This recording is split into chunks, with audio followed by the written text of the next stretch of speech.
Selamat pagi saudara-saudari. Pertanyaan renungan kita hari ini adalah, saat Yesus menawarkan damai, kedamaian apa yang akan saya minta? Spirit, make my heart open to the Word of God. Make my heart open to goodness. Make my heart open to the beauty of God every day.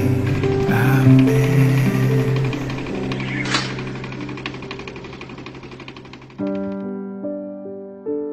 Meski sukacita dengan kebangkitan Yesus, para rasul juga merasa takut pada saat itu. Karena penganiayaan Yesus, mereka menyangkal, mengkhianati, dan meninggalkannya.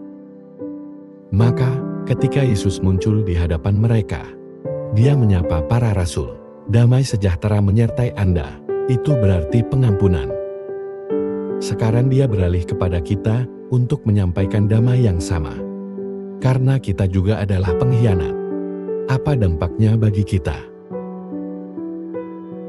Baiklah, Tuhan menenangkan hati kita yang gelisah. Namun, bagi Yesus, itu adalah tentang pertobatan. Bagaimana Dia bisa mengirim mereka ke dunia tanpa awal baru yang lahir dari pertobatan? Apakah kita melihat pengakuan dosa sebagai cara kembali kepada Tuhan? Seberapa serius kita dalam memohon pengampunan kepada Tuhan, atau hanya dengan mengucapkan penyesalan kita cukup memberikan kita penghiburan cepat? Masa puasa memanggil kita bukan hanya untuk bertobat, namun menuju keyakinan baru dan lebih dalam.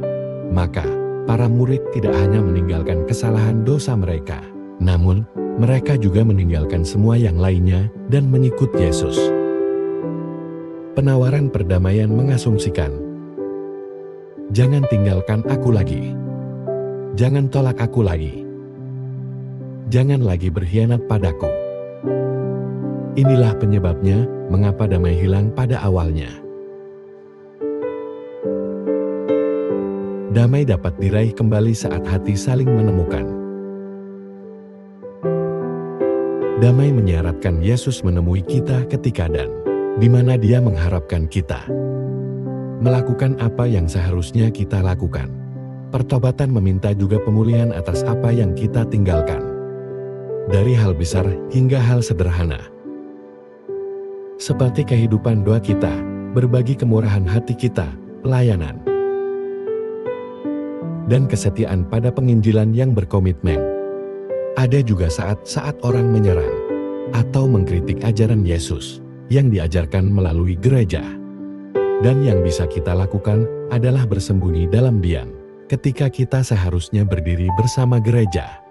Semoga Tuhan menemui kita lagi berjuang bagi Dia, karena kita lalai dalam panggilan kita untuk melayani. Damai berarti dikirim lagi dengan tekad baru. Tidak ada lagi rasa takut dalam membebaskan jiwa untuk Tuhan. Tidak lagi mengandalkan diri sendiri, melainkan Tuhan. Ya, damai dicapai ketika kita saling bertemu lagi. Mempercayai satu sama lain lagi. Tawaran damai kepada murid-murid juga merupakan penawaran pengampunan bagi kita. Itu akan memberi kita awal baru dalam hubungan kita dengan Tuhan. Cara tepat memulai hidup baru adalah dengan dilahirkan kembali, yang berarti sebuah kelahiran rohani yang baru, mempunyai pikiran dan hati yang baru, meninggalkan hidup suam-suam kuku, bahkan mungkin hidup berdosa. Mengadopsi semangat penuh untuk mengasihi dan melayani Tuhan, hidup yang berani mewartakan firman, dan penyembahan yang lebih dalam. Roh Kudus adalah kuasa Allah yang membangkitkan Yesus kembali. Itu adalah kuasa yang sama yang akan menguatkan kita sekarang dalam awal baru kita dan kehidupan yang menang. Marilah kita berdoa. Dalam nama Bapa dan Putra dan Roh Kudus, amin. Tuhan, terima kasih atas damai dan pengampunan-Mu yang diberikan kepada saya. Terima kasih telah mempertimbangkan kami lagi dalam relasi kami sebagai anak-anak Bapa. Terima kasih telah mempertimbangkan saya, ambil bagian dari pekerjaan kerajaan. Saya sekarang mengklaim kuasa kebangkitan-Mu untuk hidup dan pelayanan baru saya. Datanglah dan bertahtalah dalam hatiku. Damai dalam pengampunan dan kesetiaan-Mu. Semoga hatiku setia dan berani memegang kepercayaan-Mu dalam diri saya. Amin.